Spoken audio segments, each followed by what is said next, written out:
Hey, what's up, guys? Bajheera here. Really exciting news. The Battle for Azeroth's beta has arrived, and this is some information that we're going to be getting from Wowhead. Now, obviously, all this is very exciting, but it's just like super early, like data mine stuff from the first build of the beta, so expect there to be changes. But because information is available and because it's exciting, I wanted to share with you guys some of the first look changes in terms of Arms Warrior talents. Now they will have more information as we go, and there's also information on Fury and Prot, but I think that from what I've seen, Arms is the warrior specialization that's receiving the most changes, and the one that I'm going to focus on for this video. More than happy to make more videos about this kind of stuff in the future, and you guys can expect that from me as well. We will also be going over this sort of stuff on the stream, but right now I just want to make a quick video and look at the ARM stuff for you guys. So first things first, what I'm going to do is take a look at the talents. So the first row of talents is going to be about rage generation and rage management, essentially. War Machine is a talent that gives your auto attacks, makes them generate 10% more rage. This is pretty neat too, is that killing an enemy instantly generates 20 rage and increases your movement speed by 30% for 15 seconds. So this is the kind of thing that's probably going to be pretty cool in Battlegrounds. But the main thing for me is it's made good by the fact that your auto attacks generate 10% more rage but just by default. But it's really good for leveling. Obviously, killing an enemy, having that give you 20 rage and move faster between mobs, this is probably going to be like the choice for leveling, at least. But then again, the 10% more rage is also really, really nice. Sudden Death, I'm excited to see this return, actually. You guys know I'm a big fan of hitting stuff with the executes, right? And now this one is going to make it so your damaging melee abilities have a chance to make your next execute cost no rage, be usable on any target regardless of their health, and deal damage as if you spent 30 rage. So this is basically like the third level of execute strength out of 4. Execute can take up to 40 rage, and we'll see in just a moment how that scales. I'll go through these abilities on the right side too, but it's going to be a pretty nice execute, and it also is still going to apply this executioner's precision thing, as meaning that whenever you execute, if it sudden death proc, your next mortal strike is going to deal 25% more damage too, which is really cool. So now we have a new ability called Skull Splitter, and when I saw this I was like, oh man, a stun? But it's okay, it doesn't stun. You do bash an enemy's skull, dealing 140% physical damage, but it's not a stun, so don't get too riled up yet. It's a 21-second cooldown, which is kind of interesting. I'm sure that they've kind of had some rotational idea of why they made it that, because it does also generate 30 rage. So when you look at your talents, you also notice that Mortal Strike costs 30 rage now. So a Skull Splitter guaranteeing you have enough rage for a Mortal Strike, that can make sense to me. And this is why I call this the rage management, is because obviously 10% extra rage, an attack that deals a lot of damage that doesn't take any rage, 2.5 procs per minute approximately, and then an ability that deals damage and generates rage for you. So these are all kind of interesting things to check out. And I can kind of think about how these things will be useful, but what I'm most excited for is hopefully getting a chance to play this at some point and experiment with all these things, and that applies to everything we're going to talk about today. So this is once again like our utility tree, at least part of it, right? You have double time, same thing as it does now, gives you an extra charge of charge and reduces the cooldown of those charges of charge, you like that, by 3 seconds each. This says coming soon, but let me show you what I'm thinking. This is really interesting to me. I think I know what this is. And Stormbolt, this is pretty much what it was before. 30-second cooldown, doesn't do much damage, but it stuns your opponent for 4 seconds, still 20-yard rage. So check this out. This is what I'm thinking. When you go look at your abilities and you go, okay, looking at this, everything looks simple, everything looks the same, and then you look at this, it says Warbringer. Wait a second, and stunning for it until canceled. Wait a second, what? So maybe instead of Shockwave, we're actually gonna have Warbringer come back for arms. So we'll have a charge stun. And if you look at the root on charge, it's only 1 second, but even a 1 second charge stun is actually kind of nice and pretty disruptive, especially if you're swapping to a healer or swapping to a caster. You can use your charge as an interrupt now, and you can't do that now, but that's really, really nice. A small interrupt in the form of a Warbringer charge stun, even if it's only 1 second, is still really, really cool. So hopefully we see Warbringer here. It could be Shockwave, it could be something completely different. But since Warbringer is on here, this also could just be from the fact that Warbringer has been a talent that associated with charge somewhere in the code, and Wowhead is just sort of data mining that and picking it up, because that's the kind of thing that happens in beta. But I don't know, that's something worth to be exciting about, or worth being excited about, I think. Anyway, next tier, really no changes here. We have Trauma, Rend, and Avatar. The same thing that we had before, basically just ways of increasing your damage. Whether or not it's a full 20%, and it's just going to be doing that. Or you have Rend, which is just going to be, you know, extra physical damage, or Trauma, which is extra Whirlwind, Slam, and Execute damage too. Now we also have Second Wind, which is pretty much the same thing as before as well. You have Second Wind, where you restore 6 health whenever you don't take damage. Bounding Stride is Heroic Leap, cooldown reduced, and gives you a little speed boost after. And D-Stance, which is reducing the damage you take, but also reducing the damage you do a little bit. Now I wonder if it's going to be only 10% in PvP again, because right now it's 20% damage reduction that you take, but also 20% damage reduction that you deal for PvP. And that'd be kind of fun if it was changed, but we'll see. Now, this next tier is all new. And I'm not really sure which one I like the most. I don't think it's this one, though.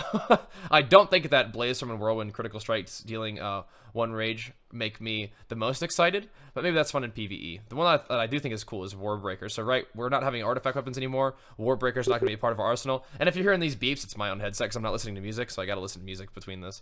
I forgot about that, but whatever. It replaces Colossus Smash, and you're like, what? So Colossus Smash, just as a small aside here, Colossus Smash is no longer like a rotational ability. It's really more of like a cooldown.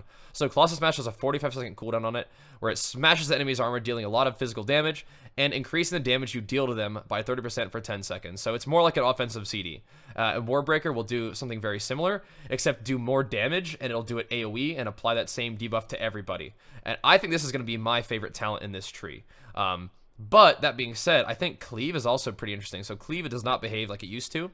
It's now a 12-second cooldown that strikes all enemies in front of you with a sweeping attack for 100% physical damage, which is not much, but inflicts deep wounds. So if you love stacking bleeds, you might actually want to play Cleave, because deep wounds is now our passive, right? So Mortal Strike, Execute, inflict deep wounds, and so can Cleave, causing 60% of attack power bleed damage over 3 seconds. So we're going back to more of like a bleed style warrior thing, it looks like to me. You still have Tactician, it's just a passive. It's not really, you know, so you still are going to be resetting abilities, but it's not going to be resetting Colossus Smash. It's going to be resetting Overpower and Mortal Strike. So Overpower is now kind of just part of our rotation. It's also not, you know, a talent. But what it will do is increase the damage of your next Mortal Strike and Execute by 30%. It has a 12-second recharge in one charge, usually. But it does a lot of the same things it used to do. But it automatically crits them and deals a certain amount of damage. Not like an insane amount, but probably pretty good. And if it always crits, that's always fun to watch, right? But I think the main thing is, rotationally, it increases the damage of your other big damage abilities, like Mortal Strike, which is rotational, and Execute, that if you have a sudden death proc, it's going to increase your Execute damage too, which will then increase your Mortal Strike damage. So you can kind of see how these things work together. But anyway, not to get too off track, I do want to talk about some of those new things with you guys, though, for sure. I like Warbreaker. Cleave seems like a lot of fun, especially if you're a big fan of, like, Rend and Cleave and just keeping bleeds rolling on everything forever. That's awesome. In this next tier, we have Mortal Combo, which doesn't behave like it used to. Mortal Strike increases the damage of your next ability by 15%. So that's pretty cool. I mean, I can imagine something happening like like Overpower into Mortal Strike, into an Execute proc, into another Overpower or Mortal Strike, especially if you take this. So obviously I can imagine how the rotation's going to go now, but I definitely want to try it out when we get a chance to, hopefully, when we get a chance to. But this is going to be probably my favorite talent in this one, because Fervor of Battle makes Whirlwind deal 200% increased damage to your primary target. I think that the way this is going to scale is it's going to look a lot like Fervor of Battle looks now, but just because the damage of Whirlwind is being brought down just in terms of the scaling of it to make sense with Battle for Azeroth stat squish numbers. I think this is just going to keep it very similar, but we'll see. Maybe Whirlwind is going to just absolutely chop people, and this will be the go-to talent. But I like the idea of Mortal Combo a lot. I like the idea of weaving in your attacks to have them all increase each other's damage in a certain way. That seems really, really cool to me. Deadly Calm. It reduces the rage cost of your abilities by 100% for 10 seconds, which is cool, but it's a 2-minute cooldown. And right now, I'm not a big fan of super long cooldowns on an Arms Warrior, but it could be kind of fun in certain situations. To go down, so once again, I think Mortal Combo is my favorite. Let's see how Fervor Battle scales. Deadly Calm can be fun for like super bursty, opportunities, but 2-minute cooldowns are a really long time. Anger Management, it's going to reduce the cooldown of what it says is Warbreaker and Bladestorm. And so I guess Colossus Smash and Bladestorm as well. And that's actually kind of cool. Reducing the cooldown of Colossus Smash is a pretty big deal, especially now that it's such an like a powerful offensive cooldown.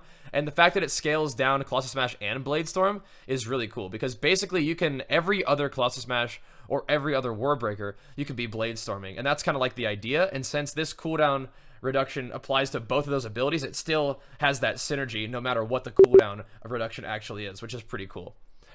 Dreadnought. Here we got Dreadnought. So Overpower has 2 charges, and it increases the damage of your next Mortal Strike or Execute by an additional 20%. So this is a big one. This one gets me excited for the same reason. It's because I like the idea of Mortal Combo and Dreadnought and Sudden Death. Sort of weaving in all of your attacks to increase the damage of the next ones seems really, really fun to me. And it seems very Arms Warrior-esque, right? You're like a master of the two-handed weapon, right? It takes you from not just being like a berserker style, just swinging around a huge heavy weapon slowly, and it kind of feels more like a samurai, right? Doing things really skillfully and having different attacks flow together in a certain way so they deal more damage to your opponent. I think that's a really cool idea. So I like that sort of build a lot. That's like a samurai build, right?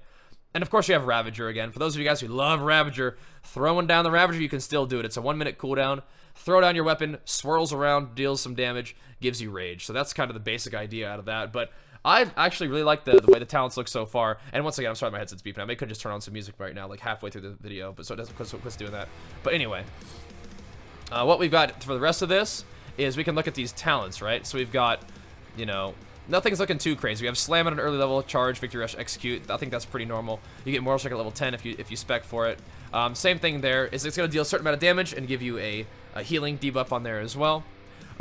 Nothing too crazy here. Overpower is exciting though. I think that the fact that it's built into our rotation now in a certain way.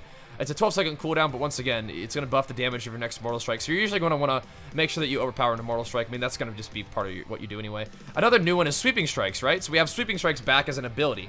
That's a 25-second cooldown, and it makes your Overpower, Mortal Strike, Colossus Smash, Slam, and Execute hit 1 additional target within 8 yards. So that's pretty cool for full damage. And now it also has Rend and Skull Splitter on here. So if it's going to cleave Skull Splitter, I wonder if that's also going to make it so that you get double the rage. I doubt it.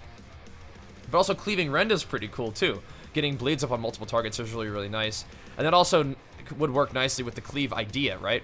Because if you're gonna just Sweeping Strikes Colossus Smash, maybe you don't need Warbreaker.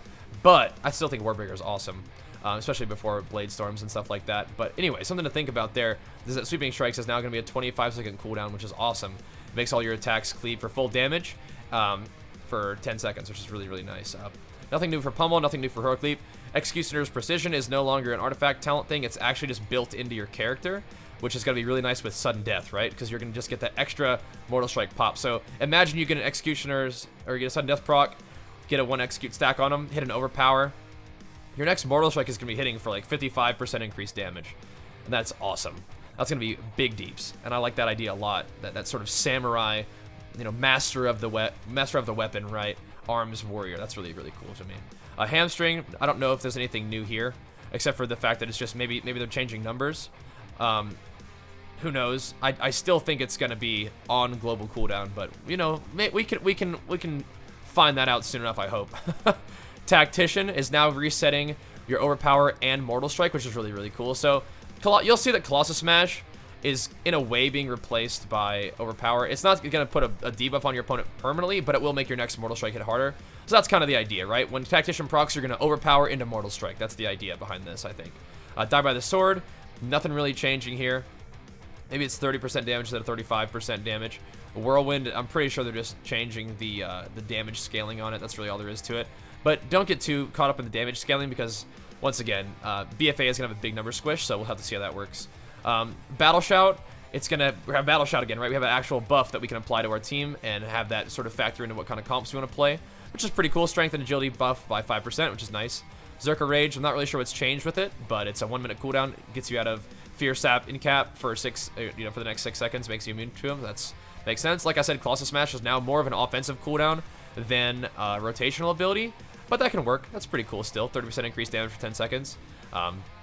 Sounds good to me. Deep Wounds is our new passive, right? Mortal Strike and Execute inflict Deep Wounds, and once again, Sudden Death will be keeping that Deep Wounds going. So all these talents are cool, but Sudden Death just seems like the best to me just because of the way it synergizes, but we'll never know. Or well, we will know, but we don't know right now. I don't know if Skull Splitter might pull ahead because of the Rage Gen and the damage it deals. War Machine might be fun just for the extra rage in general. This is going to be, like I said, fun for BGs and leveling for sure, but Sudden Death is just really speaking to me because of all the ways it lines up with our passives. Blade Storm, still 1.5-minute cooldown. Blade Storm for 6 seconds. You're immune to everything, which is really, really nice, and you can still use defensive abilities and probably, like, you know, parry and avoid attacks and stuff like that. Intimidating Shout, 1.5 minute cooldown, still does the same thing. You know, fears one target, fears AoE as well, which is nice. And I don't know why we have Deep Wounds once again. Let me see if it gets better. This is 8%, or sorry, yeah. Deep Wounds damage increased by 8%. Okay, cool, whatever. A little more deeps on the Deep Wounds, that's fine by me. Great. And Rallying Cry. They put it back to Rallying Cry instead of Commanding Shout. I like that. It's a 3-minute cooldown. It buffs your HP of you or yourself and your party by 15%. And once the 10 seconds is over, you guys lose that health. Now, what I'm not seeing here for everybody is like Battle Cry or Recklessness. I think that's supposed to be in here somewhere. I don't think it's just for Prot, but it might also just be for Fury and Prot. And Arms doesn't have Recklessness, which is all right because we have Colossus Smash and stuff like that. But you know, that was always kind of a fun cooldown. But now we'll have to sort of balance out our cooldowns around Colossus Smash and things like Colossus Smash and Blade Storm. And once again, Avatar might be even more fun just because of the way the damage scales, and we have all these increased % damage from you know, Dreadnought, or from Overpower, and from Mortal Combo, and from our Executes buffing our Mortal Strike and things like that. So I think Arms Warrior is looking pretty cool. Once again, these things are very, very likely to change, but it's cool to look at now. I like the way things are going. I definitely think that weaving attacks together in a particular way to make a sort of combination of abilities that makes those attacks more powerful than if you would have used them otherwise is a cool idea, and I like that. So I hope you guys enjoyed the video. Sorry that my headset was beeping at me. I will not have that happen again, but definitely enjoyed looking at this. Definitely have a lot of more information to check out in the future, and we'll be looking at these things on stream for sure, so make sure you guys come hang out for that. But thanks for watching, guys. Hope you guys are excited about BFA. I sure am. We'll keep the content rolling for you, but until next time, thanks for watching, and peace!